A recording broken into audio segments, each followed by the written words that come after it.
What's going on, everybody? It is Monday, October 3rd, and this is the College Football Daily. I'm your host, Nick Kosko, once again. Another recap episode for you as Oklahoma State got a big statement win on Saturday over Baylor as the top 10 Cowboys now thinking about maybe the college football playoff and as well as winning the Big 12 here in 2022. So to help me break it all down is going to be Cody Nagel of GoPokes.com, our 24/7 site for Oklahoma State coverage. Cody, let's bring you in now, man. I appreciate you joining me here this week. It's amazing, though. Oklahoma State, probably the quietest top 10 team we have out there in college football, but a solid win over Baylor in that Big 12 championship rematch. What were your biggest takeaways from this one? Yeah, I think we kind of learned that Oklahoma State is legit this year again. There was kind of a lot of doubters going into the matchup against Baylor. Oklahoma State's non-conference schedule was pretty weak. They played Central Michigan, Arizona State, and an FCS program, so they really hadn't been tested a whole lot. So to go on the road, get revenge against Baylor for that Big 12 title game loss last year, I think it says a lot about this team this year that Mike Gundy has. So I wanted to talk about what this team is this year. Now, again, only 4 games in, so it's a smaller sample size. But again, this team was highly respected coming in. Now they've worked their way into firmly into the top 10 of all of these polls. And with a win like that over the defending Big 12 champs, and it was basically this conference was down between maybe Oklahoma State and Baylor. Obviously, Oklahoma, the Sooners, they look pretty shaky over the weekend as well again. So I mean, was this expected of Oklahoma State coming into 2022, or is it going to be one of those things where, you know what, it's probably going to be Oklahoma, it's probably going to be Baylor again, and Oklahoma State's probably going to be in the mix? Yeah, I think with how much Oklahoma State lost on defense, I think there was a lot of questions on that side. Jim Knowles obviously goes to Ohio State. They lose a lot of guys in the back end. You think of Malcolm Rodriguez at linebacker, all the defensive backs that they lost last year. I mean, even Tanner McAllister following Jim Knowles to Ohio State. I think they were definitely going to be in the mix this year still, just because of you bring Spencer Sanders back at quarterback, all the weapons that he's got on offense, just the experience that he brings. But again, we weren't sure if this was a legit Oklahoma State team because they really hadn't played anybody up until that Baylor game. So speaking of Spencer Sanders, he's one of the veterans across college football, obviously within the Big 12 as well, one of the better quarterbacks, of course.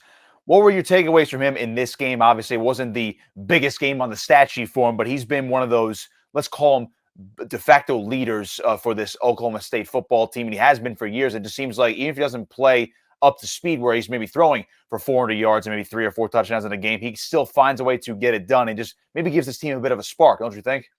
Yeah, I think he did a good job of just managing the game yesterday and taking what the defense gave him. Obviously, Baylor's got a good defense under Dave Aranda, but he didn't force a whole lot. There was one, he had the one interception, but it really wasn't a bad throw. It was more of a great play by the defensive back for Baylor. So, going into this matchup in his previous 4 games against Baylor, he had 11 turnovers. So, I'm sure that was in his head. It was obviously in the head of all the Oklahoma State fans going into the matchup. If he threw an interception early, would it snowball into a downhill effect again, just like it did in the Big 12 title game?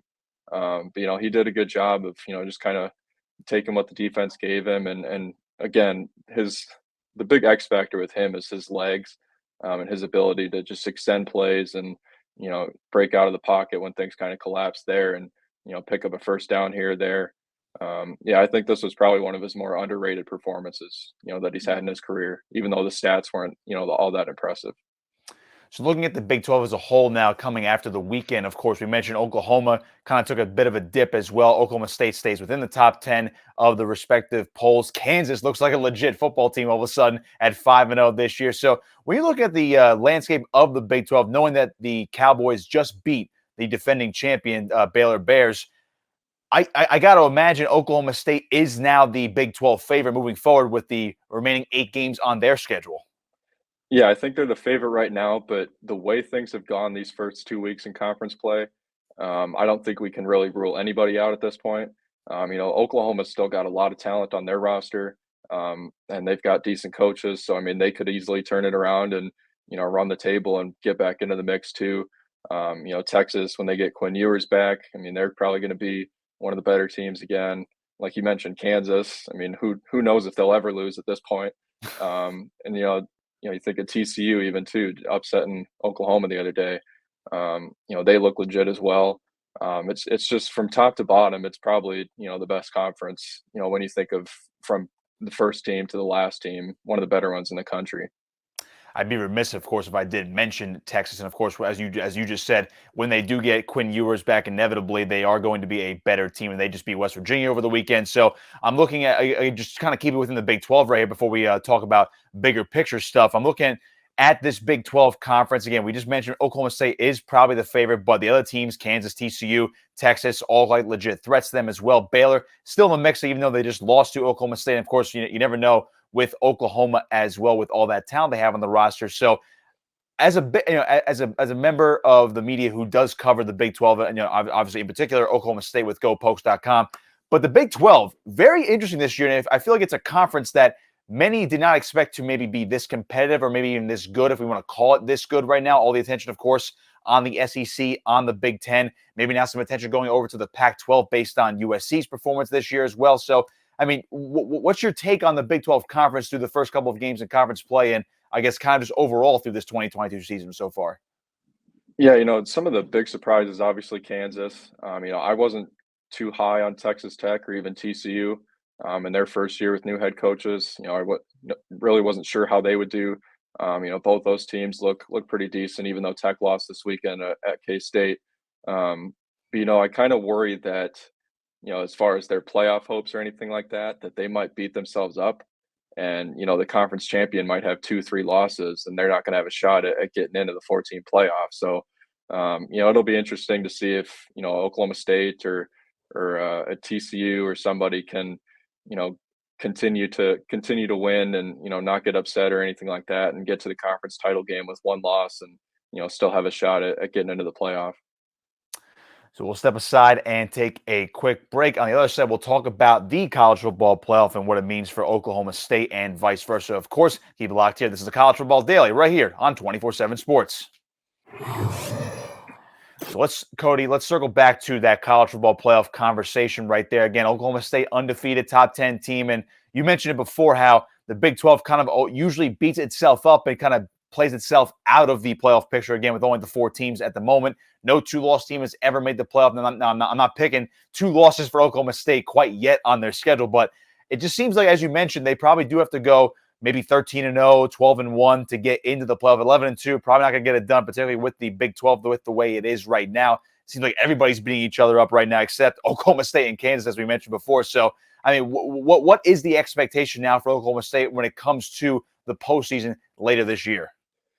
Yeah, I think right now, obviously, expectations are, get back to the Big 12 title game, and, finish this time, get that win. And, I think last year, if they do get that touchdown late and, they don't get stopped at the, 1-inch line or whatever it was, I think they probably get into the playoff and maybe they pass up Cincinnati.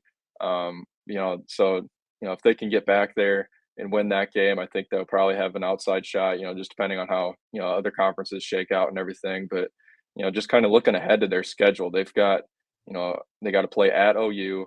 So obviously big Bedlam rivalry game there. And then they've got to go to Kansas and to Kansas State too, back-to-back weeks. So, both those programs look pretty good this season too. So, there's the schedule's only going to get harder from this point. I mean, obviously going down to Waco and beating Baylor was a good win, but like Mike Gundy said in the post game, every week is going to be like this. They're going to be, hard-nosed games that you can get out to a big lead, but it's not going to be over. You got to finish games, so it'll be a grind here, and especially because Oklahoma State had their bye week right after the non-conference schedule, so they've got 9 straight weeks now of Big 12 games without a break. So yeah, it'll be a grind for sure. Well, you mentioned the road games coming up, particularly against Kansas and Kansas State, which are obviously big games this year based on the quality of those football teams. And, of course, going at the rival Oklahoma. It just seems like now the strength of schedule argument is going to be in their favor, even should they drop one of those games. I feel like at this point, maybe if they do get into the Big 12 title game at, let's just say, 11-1, and they do win the Big 12 title, they're going to have a realistic shot at the playoff, no? Yeah, I think if they win the conference and they've got 1 loss, I don't see how they're keeping them out. Again, it just depends on how the Big Ten, the SEC, and the Pac-12 shakes out, and even the ACC with Clemson too. I mean, the win that they had on Saturday as well. So, but I think if you're a one-loss conference team, you probably have a decent shot at getting into the playoff. So an undefeated season, also, you can't rule that out as well. So I Yeah. want to talk about Mike Gundy as well, though, too, because, again, this is a team that has never made the college football playoff. And, again, there's a lot of teams that have never made the CFP, of course, but only being 4 teams and being pretty much dominated by 3 schools at this point: Alabama, Georgia, Ohio State, and obviously you can throw Clemson in there as well. So those 4 teams have basically been the teams that have mostly run the CFP. So it would bring a fresh face to the CFP. But for Mike Gundy, I mean, is there an expectation that he has to take this team, maybe even this year, to the playoff, or at least down the line? Because he's been the coach there for a long time. He's probably going to go down into the Hall of Fame one day at the school, but that's the only thing that seems like it's eluding him right now, is a playoff appearance. I mean, does he need that this year or within the next couple of years? Yeah, I think expectations right now are what fans are wanting is just a conference title. They haven't had that since 2011. So, I think, if they can just worry about winning the conference title, not worrying about what comes after that, I think that's kind of where their mind's at right now. But I mean, like you talked about, Gundy's been there since 2005. He's accomplished a lot, but they only have that one conference title or conference championship. So I think fans are kind of wanting some more. And I think as they keep winning and move on with the season, expectations are only going to get higher. Well, he's Oklahoma State's favorite son for sure. So I'm not going to put him on the hot seat or saying that this Yeah. could be the end of his tenure. Of course, over 15 years into it. But I mean, is there a point where if Gundy, let's just say, can't win the Big 12 this year, is there a point where the administration, him coming together and say, you know what, we can't do this for much longer because we keep coming up short? Or is he just going to be like, you know what, I'll step away when I'm good and ready? No, I don't. I think the relationship that he has with the administration now is the best that he's ever had. A couple years ago, I think before last season, they got a new AD and a new president that and he's talked about it multiple times. Just the relationship that they have, the communication that they have is better than he's ever had. And honestly, I think this is probably the happiest he's been since he's been here. And obviously it's been 16, 17 years now. So I don't think he's never going to get fired. It'll take 3 seasons of losing record for that to happen, maybe, and even at that rate, he'll probably just step down and realize he just doesn't have it anymore. But I was thinking about this the other day when they beat Baylor, that this might be one of the better stretches that he's had in his career. You think about the season they had last year. You think about the start that they've got this year. If they can get back to the Big 12 title game and back-to-back seasons. I think this might show that Gundy's still got plenty left in the tank and isn't going to be going anywhere for a while. Would you say this is Mike Gundy's best Oklahoma State team in his tenure? Not yet. I think last year's was still one of the best ones. Just the defense that they had. This year's offense is a lot more improved. They're able to go more up tempo. With the health that they have on the offensive line and the receivers that they've got. That might actually balance out, kind of the step back that they've taken on defense. And I think as the season goes on, that defense will continue to improve. And they might be able to push for, beating out last year's teams as, one of the better ones he's had in his career. Cody Nagel of GoPokes.com, our Oklahoma State 24/7 site. One more for you, Cody. I just wanted to get your expectation where you project this team to go, let's just say over the next couple of weeks, and how you see them finishing at this point here in 2022. Yeah, I think probably 9-3 regular season. I just really worry about how the Big 12 is going to shake out. I think every week is a grind, but I think 9-3, 10-2 is probably the most likely scenario for regular season. So we'll see where that leads him, possibly to another Big 12 title game, maybe a win this year for Mike Gundy and crew. Cody Nagel with me on the College Football Daily. Cody, where can everybody find you and your work on social media and online?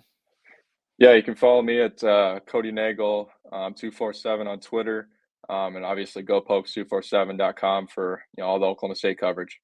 Best Oklahoma State coverage you can find on the internet for sure. Cody Nagel with me on the College Football Daily. Cody, thanks, man. Appreciate the time as always. Thanks, Nick. And that was Cody Nagel on the College Football Daily. I am Nick Kosko, your host once again on this Monday, October 3rd. Be sure to like, share, and subscribe to this video on YouTube. And of course, wherever you may get your podcasts, if you're listening on your device or computer as well, Apple, Spotify, wherever the case may be. Once again, I am Nick Kosko. Follow me on Twitter as well, at Nick Kosko59 on Twitter, and be sure to give our social media channels on 24/7 Sports a like and share and follow wherever you might find them on social media. That's going to do it for us. This has been the College Football Daily right here on 24/7 Sports.